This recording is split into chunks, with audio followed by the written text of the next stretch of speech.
torpedoes have a max det range. So if they don't hit nothing, eventually they just blow themselves up. And the bullets do too. So even in like an Earth conflict, they can set their duty rifles to self-det or command det. So they can put 4 or 5 rounds in a guy and then command det those rounds. That's awesome.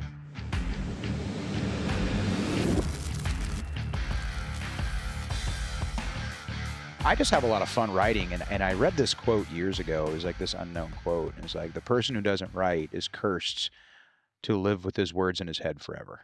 Ooh. Like and, that. I'm like, That's so true. my handwriting sucks. I need a computer. Yeah. So just type it all up.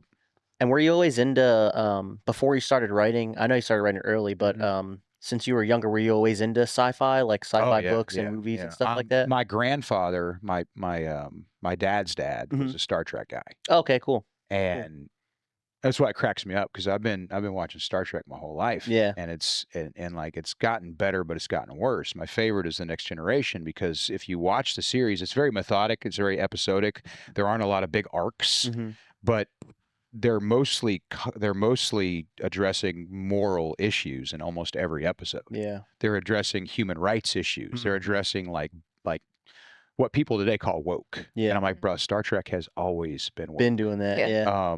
First major black cast member. Yeah. First transracial kiss. Like, Star Trek has been doing it for a long time. Yeah.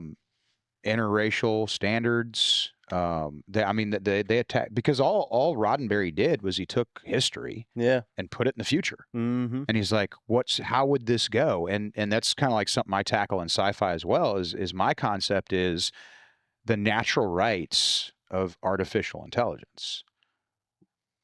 And like, people are like, well, we made it. And I'm like, yeah, but it's smart. You made your kids.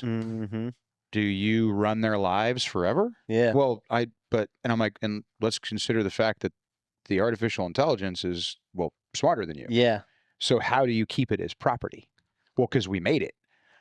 Okay, now we're going to have a war over this, because we're getting into this argument. So the book follows one kid who gets evicted from Earth, because and there'll be 3 books that take place later on that tell you how that happened, like what happened on Earth that caused the situation. But basically, he grows up in Atlanta.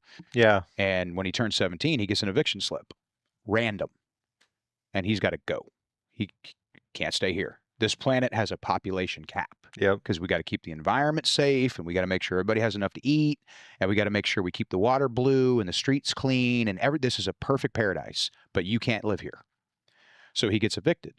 Well, he gets evicted. The only place to go is like the moon. He could go to Mars, but in order to go to Mars, he's got to become a citizen. In order to be a citizen on Mars, you got to do all this other stuff. So he goes to the United Colonies, which is like way out there. And there's like 40 light year circle, well, sphere really, of all these different planets. And they'll make you a citizen if you serve 5 years in the military. So he's like, well, I guess that's what I'm doing.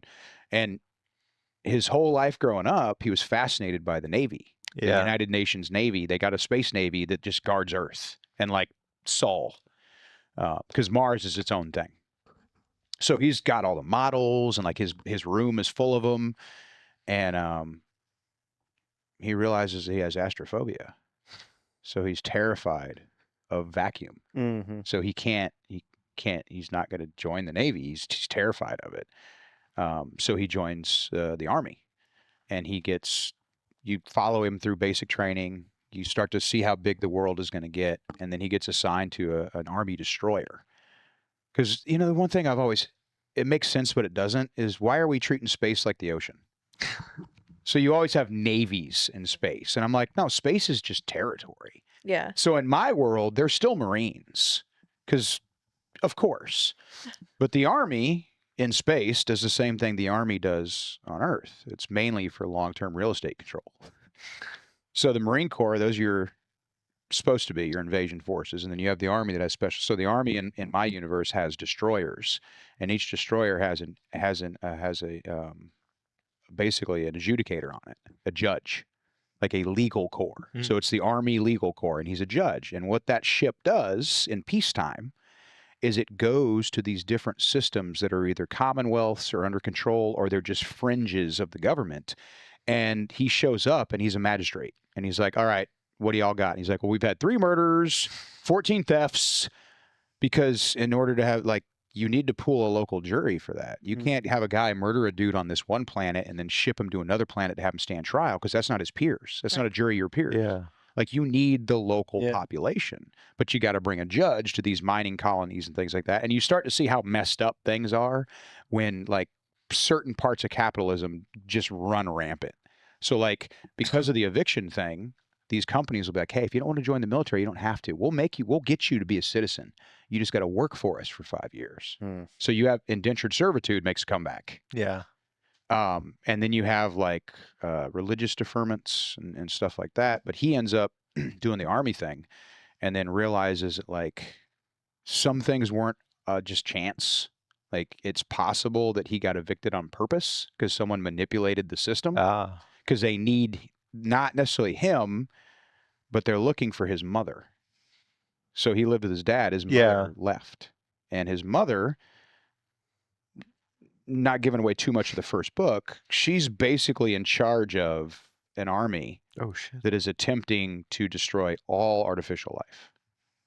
And he's got a brother that is infamous inside the United Colonies. Like, as soon as people find out that this, like, you're Sam Gray's brother, you must be a piece of shit too. Because his brother was the first mutineer in the United Colonies Navy. At least that's how the story goes. So his brother mutinied a ship, and they never found him or the crew, which starts like a little separate mystery where you're like, what? Yeah. So, like, one of his first days in the army, he gets interrogated by military police. Like, hey, we let you in. We got some questions. Yeah. When's the last time you talked to your brother? And he's like, 12 years ago when I was 12. Yeah. Like, so I think I did a better job with Carson of making his world bigger faster. Yeah. So he's not doing all this crazy stuff. He's not that. He's literally the first book. He's just a private. And the first quarter of the first book is him going through training, and then he starts to learn bigger things. But by the end of the book, you're like, this kid's got a rough life.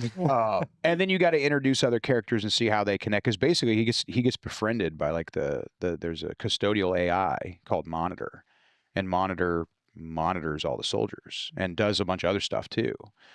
But Monitor starts talking to him, like, just to be his friend.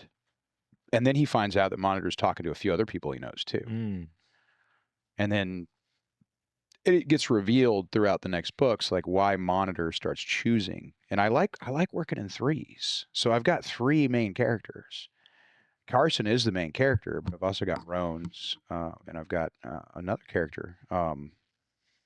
And they all have real world conflict. They're not always going to get along just because they're friends. So, like, they end up, like, it's like that old saying, like, just because someone's in your life doesn't mean they're in your life forever. So, like, I was like, let me explore that concept, especially because I know people I was friends with in my early 20s that I don't talk to anymore. Yeah. And it's unfortunate, but it happens. People grow apart. Definitely. So I was like, well, that's got to happen in books too. It's got to happen with characters. It just makes it, to me, a more believable story. And you also see how some people can't get past moral differences. I look at something a certain way, you look at something a certain way, and we can't get past it. And that happens, like, that's why the divorce rate's 50%. Like, people eventually may run into a problem that they can't get past. And I think that makes, again, if I can walk away from the problem, it's very difficult for me to read a book where the character can walk away from the problem. Yeah. It just makes sense to me. Yeah. That's a really interesting storyline. Yeah, I'm ready. I'm ready to read it. Yeah. And it's the thing is, like, some people don't like sci-fi for whatever reason, but the book, it takes place in the future. Yeah. That's the sci-fi.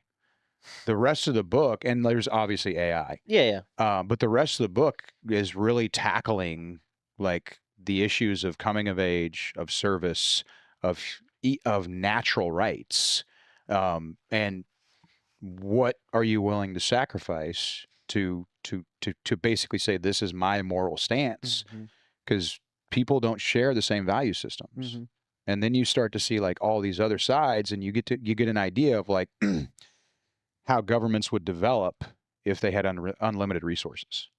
Because if we can get out into space and we can start zipping around, Like the resource problem is over. Yeah. Yeah. But that doesn't mean that it's going to be utopia. Yep. Because in my future, I think about what would it be like if Halliburton could get to the moon first.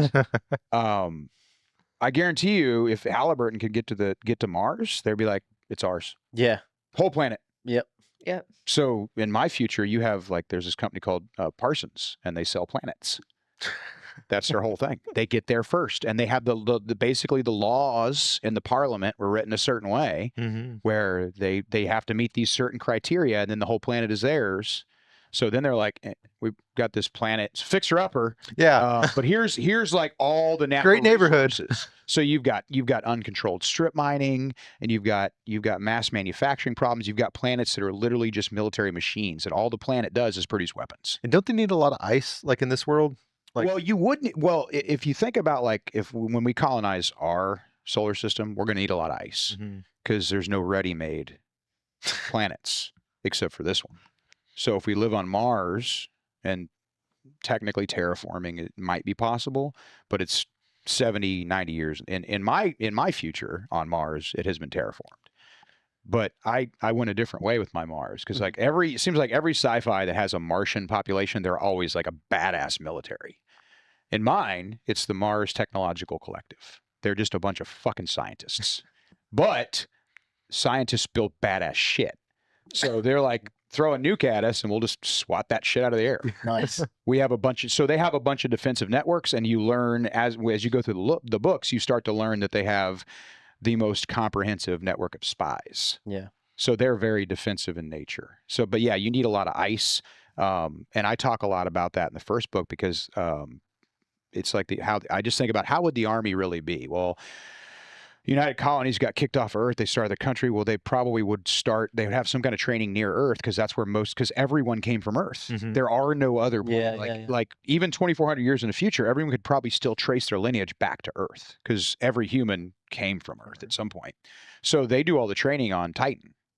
So Titan is a moon. You got to have biomes. There's gravity differences. You got to have water filtration and air filtration and deal with things like that. But the colony, like once he goes to like the capital's basically the Portuguese word for paradise because it is. It's a beautiful place, and it's about the same mass as Earth, so it's got similar gravity. So some of the planets in the colonies are ready-made, like you can just move in, but you got to deal with local wildlife and shit. And I've come up with some pretty interesting kind of predatory type creatures that take place in certain places. So if you think about how long it took America to become east to west. That's only going to be able to be magnified in the future with greater technology. So it took us, 250 years to get to where we're at right now. How long would it take a population to grow on a planet? So you've already got even 400 years, you've already got ready-made cities, you've got some places that have been there 300 years. They've already got lore, they've already got tradition, they've got churches, they've got their own little idiosyncrasies. One of my favorite thing to do is I've got pirates in my book, and they have their own patois. They have their own dialect. They have their own words for things. And you start to learn like how they got mashed up. The only mistake I think I made, because I try to be specific, is I've got this other dialect that's a mashup between Mandarin and Russian. And those languages couldn't be further apart. Yeah, I was going to say, like an impossible language to learn. I'm basically just going to a portmanteau generator, and I'm putting in the Russian word and the Chinese word, and I'm like, fuck it. Because, awesome. And like, you can't make them work together. Yeah. I thought it would be interesting if you had these people, if you really did take a bunch of Chinese immigrants and a bunch of Russian immigrants and put them on the same moon together, and you left them there for 300 years, what the hell would you see when you got back? Everyone would look different. Yeah. Their language would be crazy too. Yes, it would. Because that's the only way that you can really do that is we can't do it on Earth anymore. Yeah. So you don't get to see languages develop like that. So I try not to come up with crazy slang words because who knows? I try not to be like the hip hop culture of the future. What's that going to be like? Yeah. People may be into like Halloween polka at that point. You never know what's going to happen. So I try to keep the languages more realistic to where things are. And like in the pirate community, like if you don't speak like us, we look down on you. So anybody can join it because they're basically libertarians, the free fleets. And it's basically works like a pirate ship. The captain is voted for. The crew's got to vote for what we're doing. Very democratic, but also very libertarian. Oh, you want to fucking destroy a whole planet? Go ahead. I don't give a shit. Yeah. but you don't talk like us, so you must not be one of us. And piracy doesn't like being on the dirt. So as pirates that try to be like, hey, let's take over a planet, and other pirates will look down on them because they're like, why do I want a planet? Yeah. What would I do on a planet? Yeah. I can't pirate on a planet. So they're like, I don't want to be a farmer. So my pirates are kind of Klingon, and in regards that like the military side of things is more well respected, and the ships of legend. So and you're jumping into it where there's already a lot of history. So you hear about pirates of the past. There's one pirate that you'll hear about constantly called Nightal, and Nightal was one of the first pirates to basically bring the United Colonies Navy to its knees. Like, she was a brilliant tactician, and they eventually murdered her. And there's little Easter eggs that are spread out throughout the book about that. But then like you meet her daughter later on, and like you see how different her daughter is from how she was, because she ended up being raised in a certain situation because of what her mother did. So you've got all the big character types that you could have in like modern thrillers. You can still put them in sci-fi. It's just gonna be on a ship versus a boat. Yeah. You've got your drug dealers, you've got your CIA spooks, you got your spies, you got your hardcore grizzled mercenaries, you got your former, special forces guys that just want to be fucking retired, leave me alone. And you've got your, 18, 19-year-old privates in the army that they mean well. Yeah. But they don't know what's going on. And I had a lot of fun with that, writing the whole basic training series, because I actually write it twice. He goes through basic training in the first book, and he goes through basically SFAS and then O course in the third book, because he becomes special forces, because he doesn't know what else to do. He's like, I'll do this, whatever. Yeah. Because he's got to do 5 years, so whatever. But I get to like characterize people that I served with. I was gonna ask you. I was gonna say, like, do you? I don't do it with main characters. Yeah, but I will do it with supporting characters, and it's not like a carbon copy. Yeah, you're just like kind of influenced by that. Yeah, but there's one, and one of the most popular characters from the first book is Powder, who basically is a screw gunner, which is like the futuristic saw. So he's a saw gunner. I served with a guy that we called Powder, and he was this pale, 5'6", just ball of fucking anger from Arkansas, and he was just angry at everything. And I'm like, that's a good character right there. So he ends up, well, spoiler alert, he ends up like dying. But I kind of borrowed from Powder. I borrowed the name, obviously, because and this was back in '99 when the movie was still relevant. So that's why he got the nickname Powder, because the movie had been recent. If I said that today, people are like, "What do you?" It's the movie about the albino guy with the lightning powers. Yeah. You don't remember that? But I enjoyed writing that character because there are people like that all over the military. That are just, no matter what, they're always angry when they have to do stuff. Like, oh, you're going to make me work? I'm like, what did you think we do here? So I have a lot of fun with developing characters, and I love Easter eggs. So if you read my books, any ship name is probably an Easter egg. And sometimes people catch it, and sometimes they don't. And sometimes I'll turn it into a bit. In the first book, there's this where they're waiting. They're gonna use one of the wormhole gates, because that's like how future travel happens, wormholes. And they're behind a ship called the Baba O'Reilly. Well, if you're familiar with the song Baba O'Reilly, it takes fucking forever to get going. It's just it's like 45 seconds of run up. And then the lyrics start. So like the captain is like, what are we waiting on? She's like, well, the Bob O'Reilly's going first, and they always take a while to get going. That's awesome. So far, I've had like 2 people catch that. Nice. I think it's an old Doors song, or it may have been The Who. I think it's The Who. But there's a preamble of just instrumentals there for like 45 seconds. And then there's a Jeremy Jam. There's a cargo ship named the Jeremy Jam from Parks and Rec. Oh, he's a hilarious character. So yeah, any kind of like anytime they mention like, oh, what's on the sensors or whatever, I'm always like, I've got a list that of character like Easter egg ships that I still want to put in there. Oh man, I have a lot of fun with that. The guys that wrote The Expanse did that too. And that's kind of where I got the idea. I was like, that's funny, man, because it can be called anything. Yeah. It's just a bit of information. So I was like, let me have some fun with it and see who actually catches it. Oh, that's great. And anytime I can work it into a bit, I'm definitely going to do it. I like hiding little things like that in books. Did you ever do any where you thought no one will ever get this one and somebody kind of figured it out? I honestly didn't know if anybody would get the context of the Baba O'Reilly one. Yeah. And I had a couple people message me. I think one guy had commented on one of the reviews where he thought that was pretty funny. That's awesome. Because it's so specific. You like not only do you have to make the connection, but you also have to think like, yeah, that song does take a while to get going. Yeah. You're on Amazon, right? Mhm. Is that where all the books are sold? Yeah, Or? it's self-publishing through Kindle. So there's the Rushing Winter books. There's 7 of those, about to be 8. And then the Carson Gray series, the Exodus universe, there's 3 books so far. And there'll be 9 total. So another 9. So I'm going to write that story for 9, but there's also going to be 3 books that talk about this guy named Arik Vassar.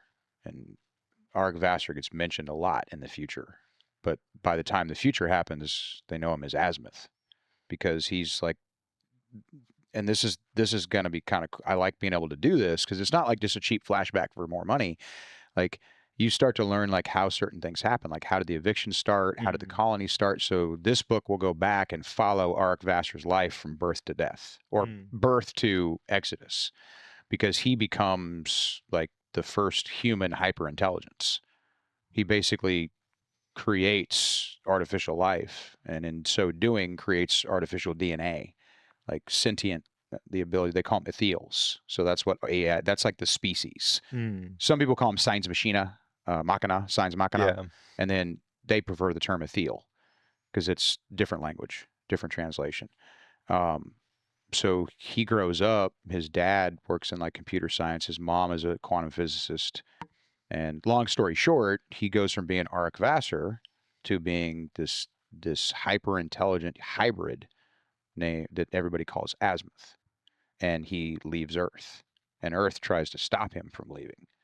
So there's a fucking war that takes place where they basically nuke half of fucking Australia because that's where he lived. He creates a sovereign nation. He's like, this is mine. And there's a bunch of other stuff going on Earth at the same time that makes this possible. Like it becomes a world government, and he develops this ability through his personal modification of himself. He creates this neuro lattice that was originally intended to just modify natural abilities, but in creating artificial life, he starts to learn about like quantum entanglement, and it doesn't give him like magical powers, but it lets him tap into entanglement. And he starts to learn over the period of 74 years, like what he can do. And eventually he starts to scare people because he stops being human. He starts being something else. But he's able to manipulate electronics. He's able to manipulate quantum fields. He's able to manipulate magnetic fields, and no one really knows how he's doing it.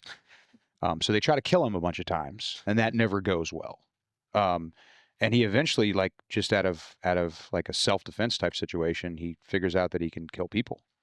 Like this guy tries to shoot him, and without like a reflexive response, was he just stopped the neuron communication in the axons of his brainstem. Wow. Just killed him just like that. He calls it a reach. And then later on, because I've already written 2 of the 3 books. Of course. Because I wanted my Silmarillion. Yeah. I wanted to be able to have that lore done before I went any further. Because I could have already written the 4th Carson Gray book, because I already know basically what I'm working on. But I wanted to go back and have my lore. Write my 3 books that take place, in between 2080 and 2154. So that way, 350, 400 years in the future, I can always go back and make sure that the continuity is correct. Yeah. Because Azimuth and his effects, even 350 years later, are still being felt. Because he created the first true sentient artificial life.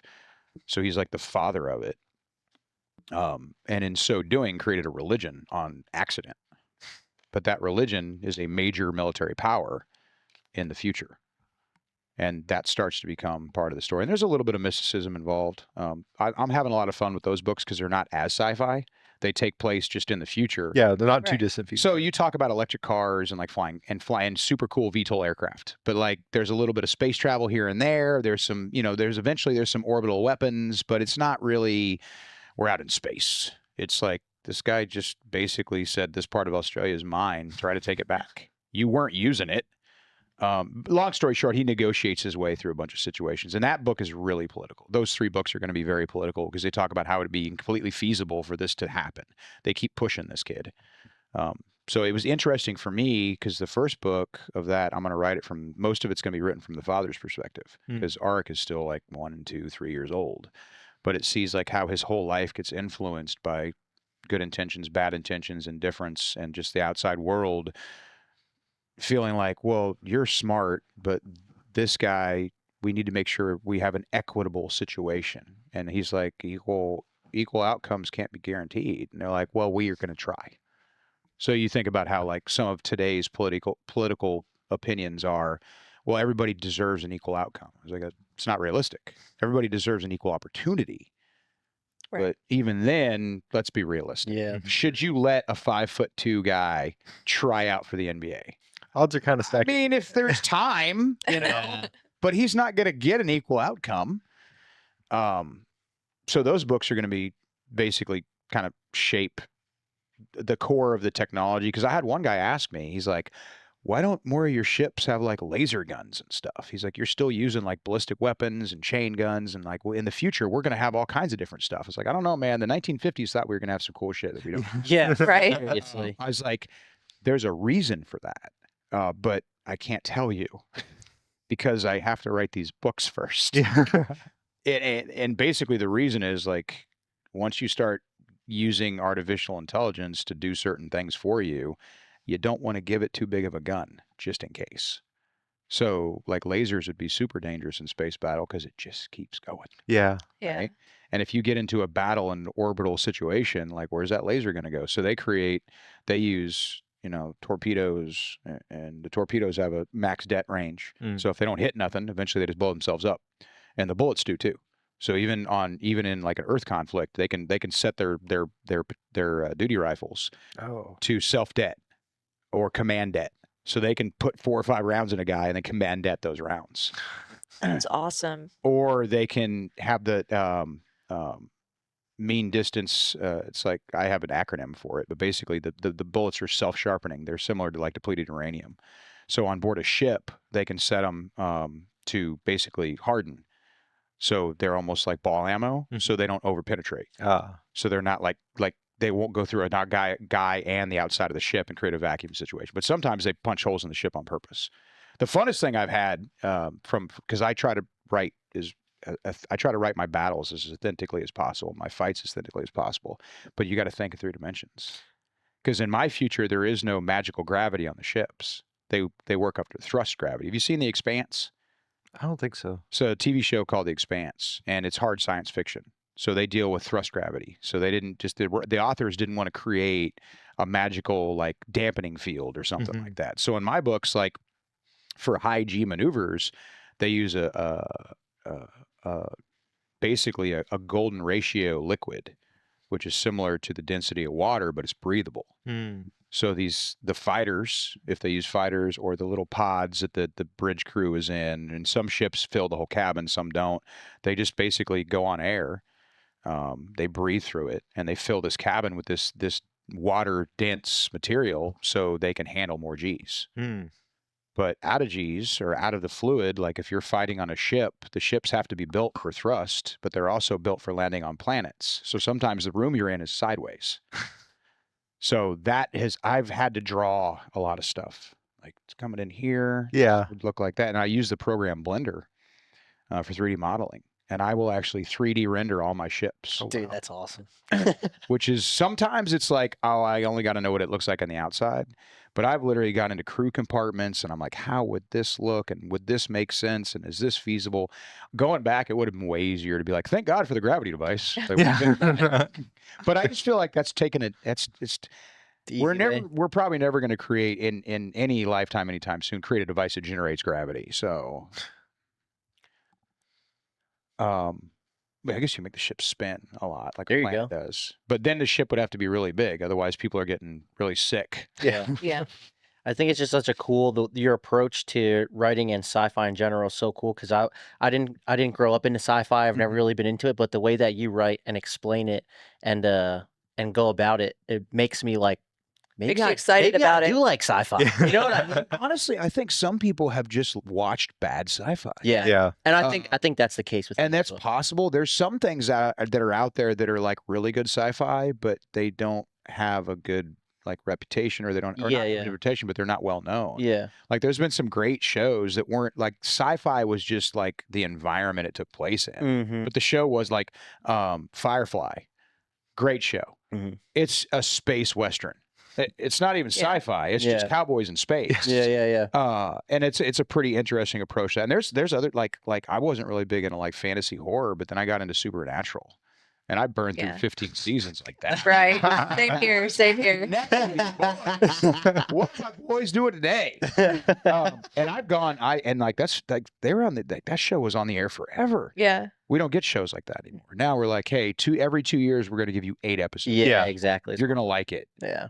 So and you're going to pay for it. I like to go back and watch that, but I think sometimes people just haven't given sci-fi the chance. There is some sci-fi, modern sci-fi that bugs me a little bit. Like the last episode of Star Trek Discovery, I'm like, it's a hat on a hat. Mm-hmm. You already have the perfect vehicle to tell stories. You can just create mirror images of modern events but you don't have to point at it. Yeah. So sometimes when they're like pointing at it, I'm like, man, this is like the 32nd century. I think the trans rights issue would have been settled by now. Yeah. I don't feel like you would still be addressing this in the 32nd century. Yeah.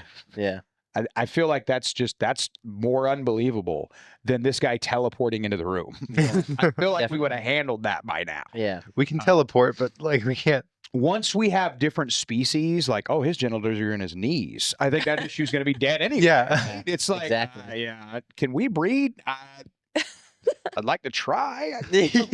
Looks like it might be fun. Yeah, but the future of sexual relations. That's going to ruin the military. Like that could be a whole book series in itself. Yeah, they're there. You're gonna be like, hey, we're going to deploy you these guys this planet, but you cannot sleep with the natives. Like, yeah, okay. Well, like, why? Like, because you don't want us to, or no, because they'll eat you. They'd still go find out. Yeah. Somebody's going to be like, they ain't going to eat me. Yeah, exactly. You just get to have I think more interesting stories like that. But sometimes it does turn you off a little bit. There's been some shows where they started off really strong, or some books that I read that started off really strong, and then it just got repetitive, or it just got too fucking political. Yeah. Not everything has to be about like the latest social justice issue. Yeah. Sometimes I'm here to escape that. Yeah, I just show, like, that's why I always like Terry Pratchett, because he would touch on social issues, but he didn't like beat you over the head with them. Like you'd be sitting there and be like, that book was an allegory for being poor. Yeah. And like you realize this like 15 years down the road, where you're like, okay, cool. He got me. Yeah. Totally got me. Instead of them slapping you in the face with it. So, which is nice, 'cause it makes you think a little bit more. So like if you want really entertaining hard sci-fi, the Expanse series is really good. It's written by S.A. Corey, which is 2 different guys, and they create one name. I don't know why they did. I couldn't write a book with another person. That'd be weird. Yeah. But these guys did it, and they wrote 9 books, and they're fantastic books. The show's on Amazon. Okay. And I think the show's only, I want to say like 4 seasons or 5 seasons. The show's amazing. And the coolest thing about the show is I'd already started reading the books when the show came out, and they got the casting perfect. Nice. Like the characters in the book, you're like, that's Amos Burton. That's exactly how that guy would look. I thought that was pretty cool. Would you ever do something like that with your? Oh, absolutely. Hell yeah. But I would want to maintain usually writers don't get creative control. That's why you see, like, if you've read a book and then you saw the movie, it's like, what? Yeah, it doesn't make any sense. I would want to maintain.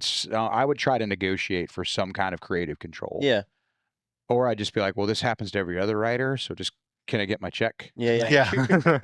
Because if like this, they're like, no, we never give that. I'm like, well, gonna tap another 0 on that, I guess, and I'm out the door. Yeah. Like you can have it. But yeah, I would absolutely love to be able to see that, because some things, like, there's certain things that you can't put on a screen. Like Blood Meridian is a book, and they've tried to turn it into a movie multiple times, and it's one of they say it's impossible to do.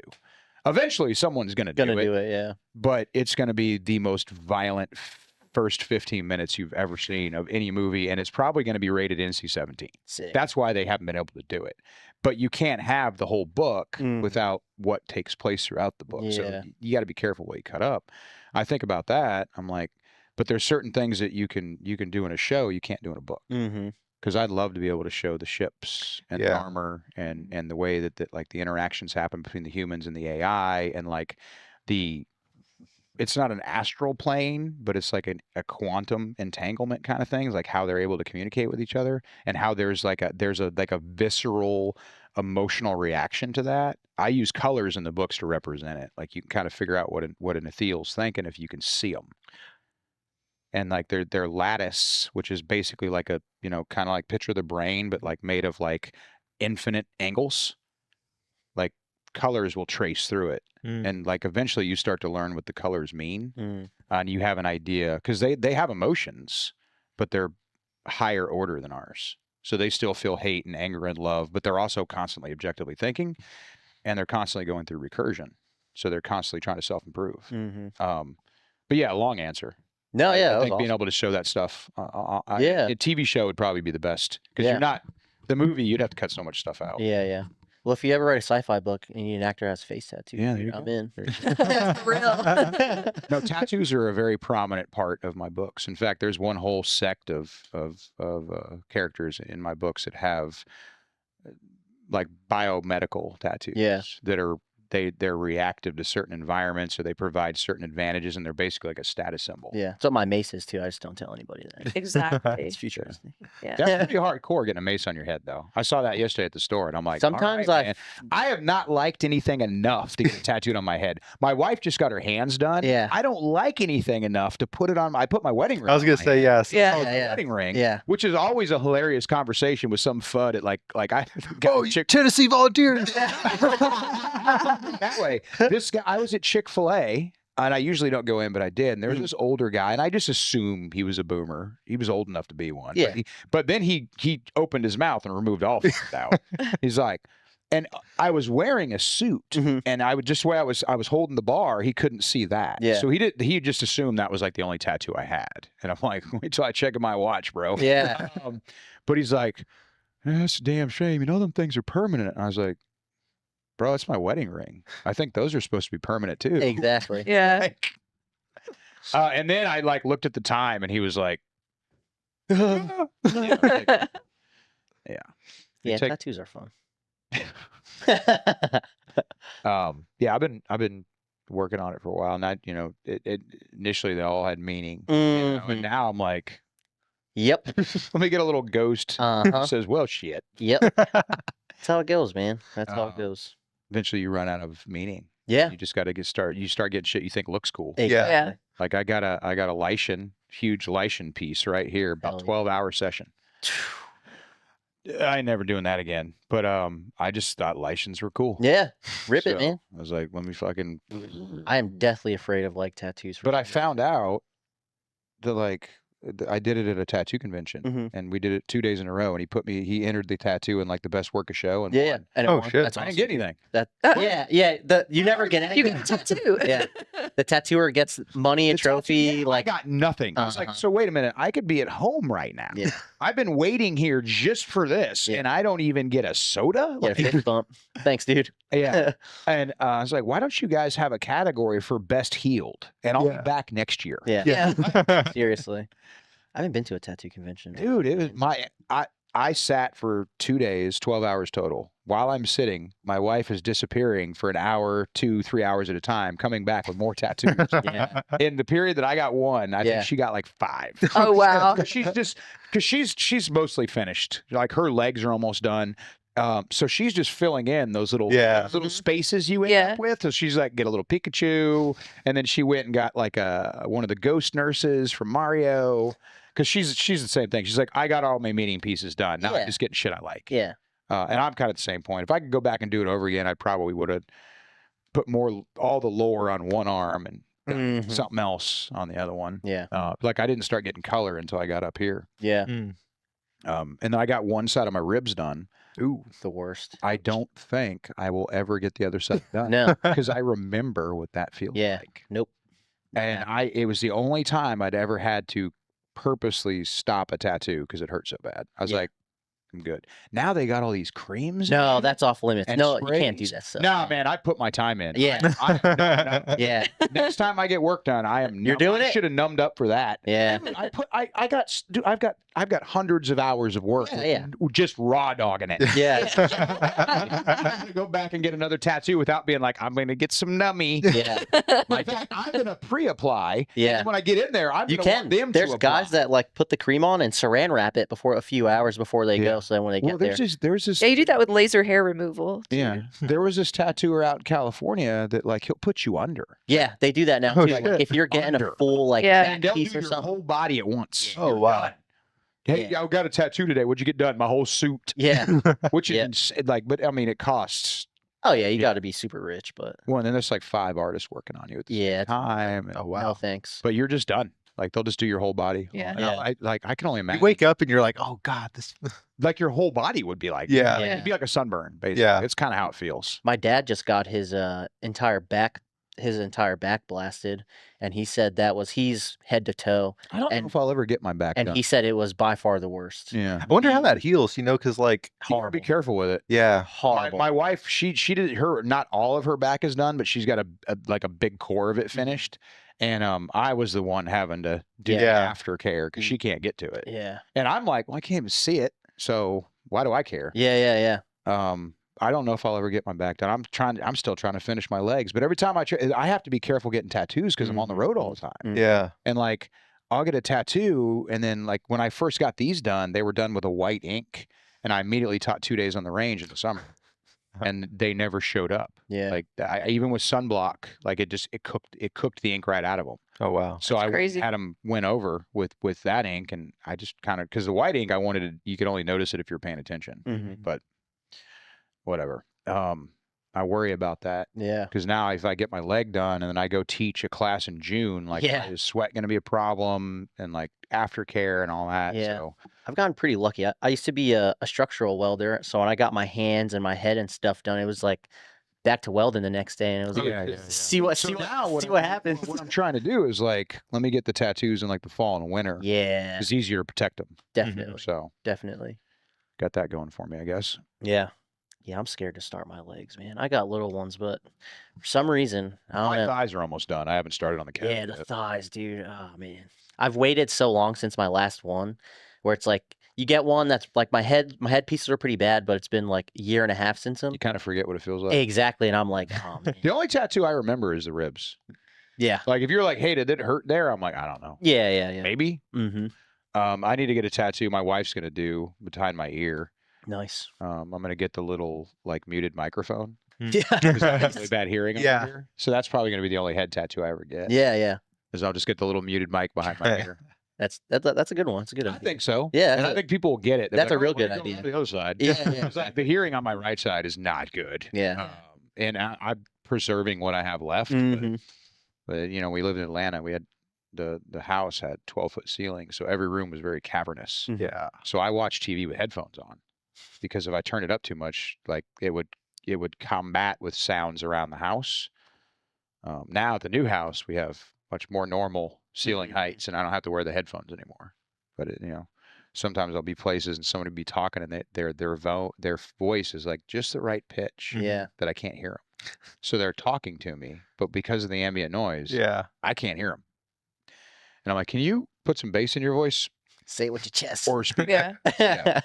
And I'm like, I'm sorry, I feel bad for Yeah. having hearing damage. yeah. Especially when it's like the third time you've asked somebody, what? Yeah, exactly. What? Like Yeah. this guy does not care about what I'm saying. Yeah. My wife, she'll talk to me from the other room, and I was like, all I can hear is vowels, right? Like, I have no idea what you just said. I just hear, like, text me. So she'll actually do that. She'll text me from upstairs because she knows if she yells, like, I'll know she's talking to me, but I'll know. Not You hear can hear noises, but that's about Yeah. it. Yeah. I'm sure I could probably work to your advantage sometimes, though. So, what's your website? SageDynamics.org? .org. The website's mainly just informational for classes, so you can get an idea what classes are. Their calendar's on there, and then basic information, background, bio, all that kind of stuff. And there's nothing really interactive in there. I used to have a link on there for gear. I need to bring that back. It's just hard to do merchandising. Yeah. I've had terrible luck with it. For a while, I had someone else doing my t-shirts for me, and it went great, and then it fell apart, and then I moved it to somebody else, had the same problem, moved to somebody else, had the same problem. So I'm going to figure out how to do it myself, but I need somebody else to do fulfillment because I don't have time to be shipping stuff and things like that. And then I'm on Instagram, Sage Dynamics. I'm more active these days on Twitter, X, at Sage Dynamics. So it's pretty easy. Easy to find. Social media, I'm at Sage Dynamics. So you'll find me. I'm not on Tumblr. And your Patreon's doing pretty good too, huh? Yeah, I'm also on Patreon. So for Patreon, there's like a Patreon Curious category. You pay $2.50 a month, you get 2 videos. So 2 videos randomly you'll have access to. Then I have a $5, which is like that's the basic level. You get all the videos. Pretty much the only video you don't get at $5 level is you don't get the learning level stuff. So you're going to get all the reviews, any kind of commentary videos. You get to participate in the monthly challenges, stuff like that. And then at $15, you get at least 1 video a month that's like learning based. Like, let's talk about this technique or that technique or this concept or that principle. And those are usually pretty comprehensive. I try to do at least 1 a month of those. But yeah, I think Patreon's good. It's more signal, less noise. So even in the comment section, like everybody's pretty chill. Yeah. They're paying to be there. Exactly. You know, and I still do the YouTube thing. You know, I'm on YouTube at Sage Dynamics. But everybody's just so angry about not getting things for free. Yeah. Like that is basically what YouTube, the gun culture on YouTube turned into. And if you say anything favorable about anything, you must be a shill. Yeah. And I'm like, I am tired of people using that word wrong. I am tired of it. Also, I stay legally compliant. If I get it for free, I'm going to tell you I did. Yeah. Because I have to. Yeah. If I didn't, I'm not going to bring that up because it's implied that I paid for it since I didn't tell you I didn't pay for it. But like the cool thing about the Patreon is like at the $10 and above level, you can be like, hey, would you review this? And if it gets enough likes, oh yeah, okay, and I'll get on Gunbroker and buy it, and I'll go ahead and run it through. And then with the challenge thing, I've had fun with that. I basically, at the beginning of every month, I do an update video like, hey guys, here's what's going on for this month. Here's what reviews I'm trying to get done, that kind of stuff. And then I'll be like, hey, here's a drill. Whoever does best gets something. And it started out, I'd give away patches and t-shirts and a couple classes. And then I started giving away like really good stuff. So like all this year, I've been giving away guns.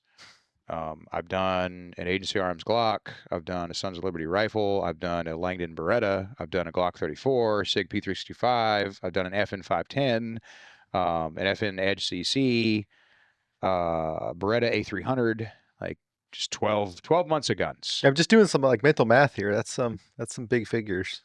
Well, I mean, Patreon pays for it. You know, these guys are paying into it. Mm-hmm. So why shouldn't they be able to benefit from that? So if you pay, the thing about it is though, it's the same 5 guys that keep winning. Not like strictly, but there's 5 guys in there that have their own ranges, or they're able to shoot on their property, so they're able to jump in on them drills. Yeah, and like James Barron.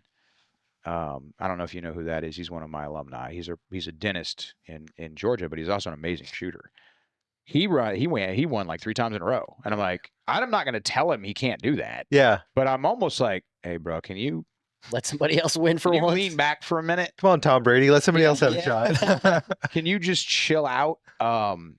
Because it sucks. Like it'd be crazy expensive to do first, second, third. Yeah. So going into next year, I'm not going to do a gun every month next year, but I'm going to try to do first, second, third. So there's some more stuff, but also it's like, it kind of is like, hey, up your game. Like this guy, he's not magic. He just he just practices. So he's able to do the drill. And I also try to come up with drills that in theory, everyone can do. But sometimes like next month's drill is going to be a double bill. 6 rifle, handgun. Oh, nice. 6. Have you done a double bill? No. 4 seconds. 4 seconds? 4 seconds, 6 and 6. Damn. From 7 yards. So it's an actual bill drill that you do with the rifle. You start from a low ready. 1, 2, 3, 4, 5, 6. Transition. Handgun. 1, 2, 3, 4, 5, 6. If you think about it, you have enough time. Yeah. Because low ready, that's nothing. Yeah. That's like you'll be able to get the rifle up way faster than you can draw a gun. And most people do a bill drill in 2 seconds with a handgun, right? So 4 seconds just seems perfectly reasonable to me. Yeah. The problem with it is it's getting the rifle out of the way. I was going to say, the transition is going to be where the... So, and I shoot my bills on the target I use for my classes. So it's a 4x6 A zone. So for me to get a bill drill on a 4x6 box from 7 yards, that's harder than your standard IPSC or USPSA or whatever you're shooting it on. I've seen some people use. I like those targets, by the way. I was looking at them. Yeah. Thank you. Mostly my design. Yeah. So that drill, I'll drop it on them. I'm like, hey guys, this is the drill for January, and it's a double bill because I haven't done a transition drill before, so I'm kind of eager to throw that at them and see what they think about it. Yeah. But I shoot it. I always shoot it to show like, hey guys, here's the drill. Now watch me do it. And my best run, I shot a 3.9, and I got so it's 4 seconds. So I was 0.10 under. Yeah. Right. Yeah. But I got 11 out of 12. And I'm like, nah, that's good enough. I'll show it to him, because I'm like, I'm not going to stand out here until I get it perfect. Yeah. So I'll show him like 3 runs, and I'm like, here, failed it. Or, I mean, it all depends on how you score it, because the guy who wins is going to be the guy who gets the best score. Like if I have a bunch of people submit and no one actually got 12 out of 12 clean, all right, guys, no prize this month. That'd be fucked up. Yeah. But so I'm telling everybody, best time under par. Or best shot group under par wins. Gotcha. So if you're sub 4 and you shot really well, then you're in. You win. Nice. But I'm gonna try to do first, second, third as often as I can. That's an interesting drill. It's tough. Yeah, I was like running through it in my head. I've done a lot of tough drills. There have been some drills that I've done this year that guys are like, is this mean? Yeah. It's torture. Have you ever shot a speed bowl? No, what's that? So speed bowl is it's a B8. Okay. You go back to 25 and you shoot 10 rounds. But what's the traditional time limit for a B8? Like 10 seconds or 20 seconds, right? Yeah. From the holster, 20 seconds, 10 rounds. That's a B8. A speed bowl is the same, but 10 seconds. Okay. So you come out of the holster and you have 10 seconds to fire 10 rounds. Yeah. At 25 yards. Yeah. So you're not going to do great. Yeah, because you only got 10. There's enough time, but there's only enough time. Yeah.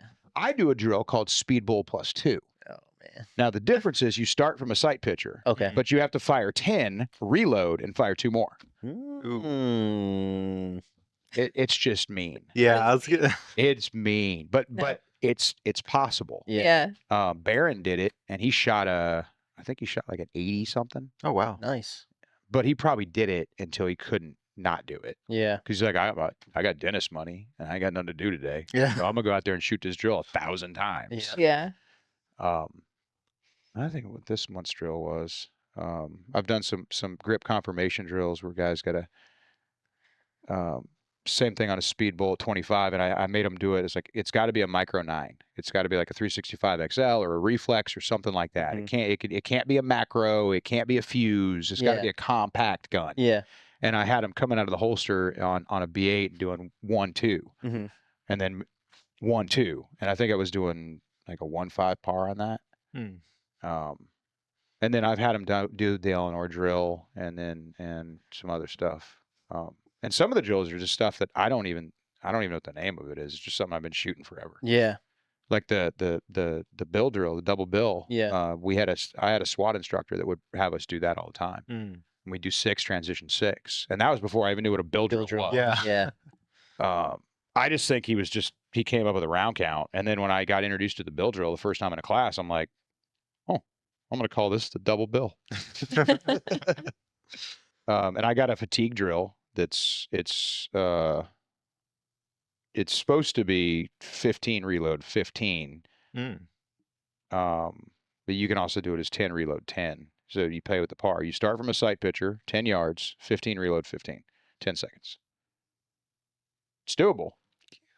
But most people will successfully complete that drill between 9 and par. Yeah. So it's going to be 9. I've had some guys shoot it in like 7.5. Oh damn. Yeah. That's blazing. Yeah. And the whole purpose of the drill is it's an intermediate handgun distance, because 10 yards is not close, but it's not far away either. and it kind of lets you know how quickly you can go through how much ammo you carry. Yeah. So you have to do basically, I averaged. I was like, most people are carrying guns that have at least 15 rounds in them, I hope. Yep. So you do 15 and then you go to your second mag. Yeah. And like, Right. I'm now out of ammo. Yeah. Seconds. But I like that drill a lot. And I've had guys do it. If you do it from the holster, you almost never make par. Yeah. But if you start from a sight picture, because so many drills start from the holster. Yeah. I like to start from sight picture sometimes. I'm down with that. Thanks for coming down, Absolutely. teaching the Not a class problem. the past couple days, and then sit down with this. No, it's nice, man. It's a nice change of pace to be able to sit down and just have a conversation. Yeah. And I've always got a lot to say because I talk for a living. Yeah.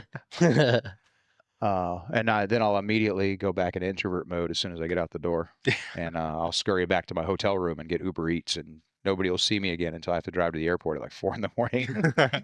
Go write a couple pages. Yeah, right. Yeah, it's already in my head. I try to keep my chapters to about 8 pages. I knocked out 5 pages last night, so I want to finish that chapter out because I'm eager to get my Silmarillion done so I can get back to it. Yeah. Tyler Riddle. Yeah. He's my muse sounding board guy because he's a huge sci-fi guy. So he was Goofy into dude. the Rushing Winter. He was into Rushing Winter, but not like hardcore. But when I start writing sci-fi, like this dude will text me, "You got any chapters for me?" Because he's like, he gets to read everything before people. And Yeah. he forgets that sometimes. So he'll be talking to somebody about the book, and they're like, Wait, what? "Fuck?" They're like, "What are you talking?" He's like, "Oh shit, yeah, Oh, no one has read that." That's next year. Yeah. And I'm like, "Tyler, you got to stop doing that, bro. Like this stuff. Spoilers. It's not copyrighted until I publish it. You got to chill out." But yeah, I try to get, if I could write 8 pages a day, 7 days a week, that could be my job, but that's never going to happen. At least I don't think it is. It'd be nice if it did. Because I'll tell you what, I love teaching. I really do. But if I could write for a living, I'd just do that. It's way more fulfilling for me. I'd probably still teach, but not at As the pace I teach at now. No, but I definitely appreciate you guys bringing me down. I'm certainly going to come back next year, do something again. Maybe do another podcast then. I guess we're not doing Shooter Symposium this year. Yeah, I don't know. It would have to be scheduled by now. I haven't heard anything. Yeah, if it's gonna be in April, it's got to be. Yeah, because I already have classes scheduled in April. So Yeah. if he hits me up like tomorrow, I was like, "Hey, we got you on the," I'm like, "No, bro, you waited too long. Yeah. Like, there's no way." Yeah. Booked up. I think I remember somebody saying that they were going to take a year off for some reason, but I don't know. I haven't heard anything from Shockey, so I'm just assuming it's not happening. Yeah. So I'll have to come back out here, do another podcast in the future. Yeah, we'll Yeah. get you on the calendar for Yeah, we should definitely do something 2025. for I right now. Well, you got indoor, so I could Mhm. come out here in August. Like, ain't no thing. Right. Yeah. I got to be careful where I go in the summer. Oh yeah. No, you don't want to be stuck. Well, one year I let Hilton Yam drag me down to Florida and teach. Oh, no. I taught in July, Ooh. No. Damn. and I got to be honest, it wasn't as bad as I thought it was going to be. See, I think Florida's worse. I went down there. just one as time- Depends on humid. where you're at. Yeah, The I was. hottest class I had last year was Port Huron, Michigan. Yeah. And now, granted, it was in the summer. I Yeah. think it was late June. Hottest class of the year. Miserable. I can throw a rock and hit a Canadian. Yeah. It should not be this hot. It should not be this hot. I literally like, "Hey, there, buddy!" Like, he's right across the Get the south. and here's Canada. I just see them bobbing around over there, like drinking their Tim Hortons or whatever the fuck they do. And I'm like, I could just, why is it this hot here? Yeah. Because I have a cousin, she's lived in Canada 30 years, and she never once has she said anything about it being hot. Yeah. So I just assumed Canada was always freezing or kind of nice. That's what I always assumed. I didn't know it even got hot in Canada. Yeah. So I'm in Michigan, like 30 yards away from Canada, and it's just blazing hot. I think it was like, it got it the first range day, it was like 104. Oh. And then the Jesus. second range day, it was like one. It got up to 110 towards the end of the day. Yeah. And I'm like, we are way too far north. No, that's Horrible. Right. holy shit. It had something to do with some kind of like jet stream thing or something like that. And I'm like, okay. But of all, like, I expect heat like that in certain places. Yeah. You can find that in Texas. You can find that in Mhm. Arizona. You can find that in California. But Michigan? Come on, dude. Yeah, that's wild. I never would have guessed that. Yeah, me neither. I had my first summer here this summer, and they told me Yeah. it was actually pretty mild. It wasn't that bad. It wasn't as but, bad as we've had in the past. but I was like, I've taught here in the summer before. out at Eagle Lake. Oh yeah. So similar, basically the same climate. place. It's not terrible, but Still hot. like I won't go to Arizona. Like I won't even teach a night class in Arizona in the summer because Arizona doesn't cool off when it gets dark, Right. Yeah. which is bananas. The first time I ever went to Arizona, I'm like, oh, it's almost dark. It'll cool off. Yeah. Wait. Why is it not like? Why is the wind hot? Yeah. That doesn't make sense. And I grew up in a desert, but I grew up in a high desert. So when the sun went down, it got cold. Yeah. Super cold. And our wind was never hot. Yeah. Just uncomfortable. It just feels Right. wrong. That Yeah. that should like why it's like I guess the opposite would be living somewhere super cold where you're like, why do I live somewhere where the wind hurts my face? Yeah. Yeah. So I got out of Pennsylvania, man. I couldn't take the winter anymore.